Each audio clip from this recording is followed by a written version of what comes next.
Welcome back, everyone! Last time, our crippled genius Kang Hyeonsu logged into the VR world of Ares, where his injuries vanished and his passion was reignited.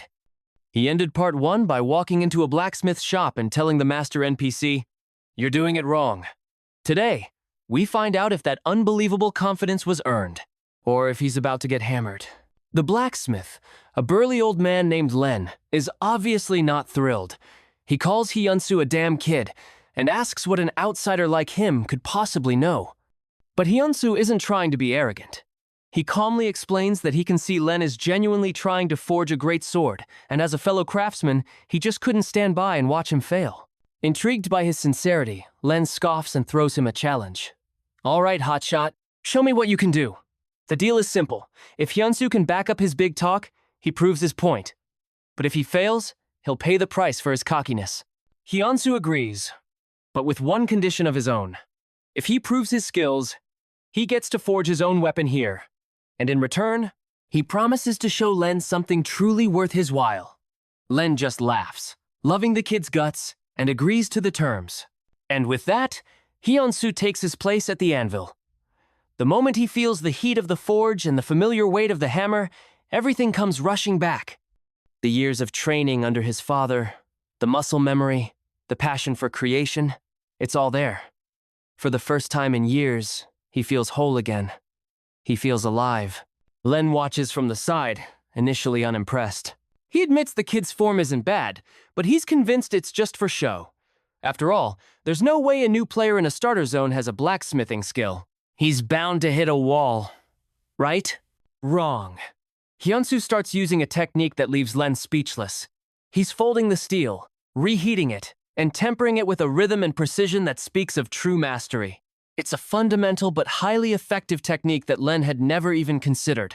Suddenly, a notification pops up that only Len can see. The D-grade steel has been upgraded to C-grade. Len is in disbelief. He's forged C-grade steel before, but never this fast, and certainly not with such basic methods. He realizes Hyeonsu wasn't just bluffing. Hyeonsu works tirelessly, hammering away through the entire night. By the next morning, when Len wakes up, he's still going. And then, B-grade. Hyeonsu managed to forge B-grade steel from basic materials, with zero skills, relying purely on real-world technique. Len is completely floored. He realizes this outsider is a monster, a true genius. Seeing Hyeonsu start to tire, Len, now filled with nothing but respect, rushes over and offers to help.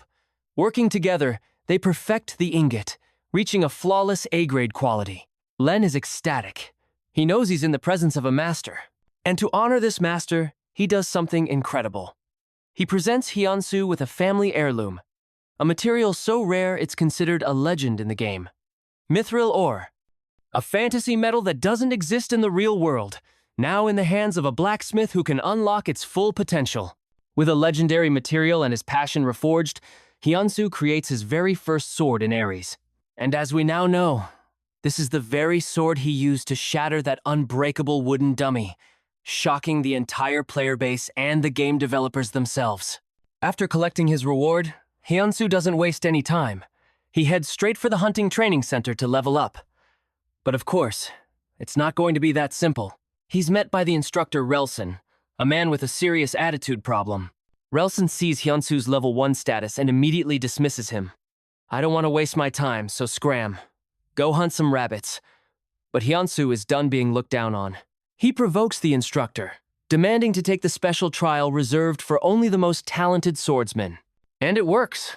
Relsen, annoyed and insulted, agrees to the trial, eager to teach this reckless newbie a lesson.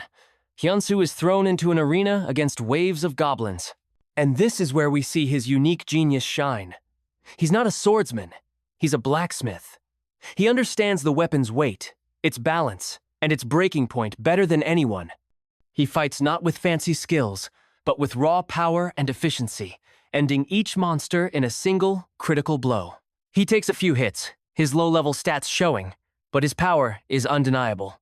Finally, the boss appears, a hulking mad goblin. It's faster and stronger than the others. As it lunges for the kill, Hyeonsu focuses, and the epic-grade sword he forged, Daylight, unleashes its hidden passive skill, Swift Blade. For 1 second, his attack speed is boosted by 7 times. It's just a moment, but for a master, a moment is all it takes. In a blur of motion, Hyeonsu cuts the Mad Goblin to pieces, clearing the trial. Relsen is left speechless. He sees that Hyeonsu's raw strikes bring out the weapon's true power. He realizes he's not just a player, he's a true blacksmith, one who creates and masters his own weapons. Completely won over, Relsen makes an incredible offer, a hidden quest to become a guardian, a special knight class. He tells Hyeonsu that with his talent, he could rise to become a king among knights.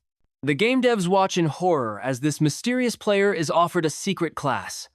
But Hyeonsu's response is simple, powerful, and defines his entire journey. Hyeonsu's voice. I am a blacksmith, not a knight. He rejected a legendary combat class. Because for him, this isn't about being the strongest fighter. It's about reclaiming the life that was stolen from him. He thought he'd never hold a hammer again, but here, in the world of Ares, his life as a blacksmith begins anew. And that is the declaration of a legend in the making. He's got the skills, he's got the legendary materials, and now he has an unshakable goal. What kind of insane items will our genius blacksmith forge next? And how will the world of Ares, and its developers, react to a player who walks his own path? You'll have to find out in the next recap. If you're hyped for more, demolish that like button, subscribe, and hit the bell so you don't miss it. Thanks for watching, and until next time, keep forging your own path.